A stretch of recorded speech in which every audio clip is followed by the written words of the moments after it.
Le vibrion colérique, Vibrio cholerae, est une bactérie en forme de virgule responsable du choléra. Extrêmement mobile, comme la plupart des vibrions, il se déplace et se multiplie dans l'eau à toute vitesse.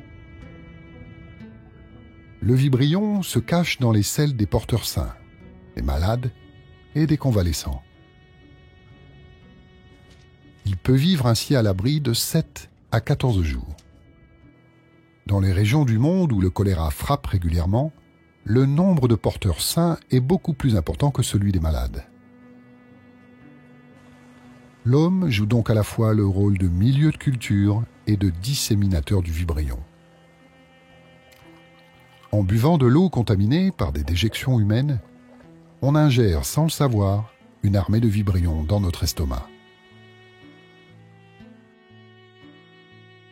Si dans la majorité des cas, les personnes porteuses du vibrion ne présentent pas de symptômes, c'est que le bacille a été détruit par la barrière acide de l'estomac, ou que le système immunitaire a rempli son rôle. La contamination est donc aussi une question de quantité.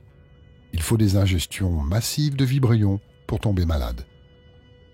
Après le passage de l'estomac, les vibrions se multiplient dans l'intestin grêle. Ils sécrètent alors une toxine qui provoque une série de réactions biochimiques.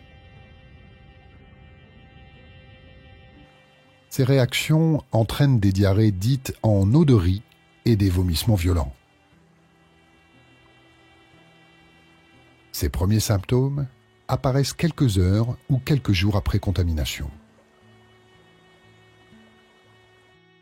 La déshydratation est spectaculaire. Les pertes d'eau peuvent atteindre 15 litres par jour, entraînant la perte de micronutriments essentiels, un effondrement de la pression sanguine et la mort.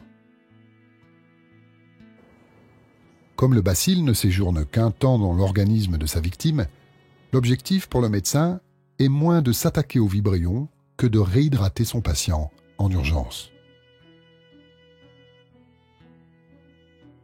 Le malade récupère à une vitesse vertigineuse. En quelques heures, il passe d'une mort annoncée à la vie recouvrée.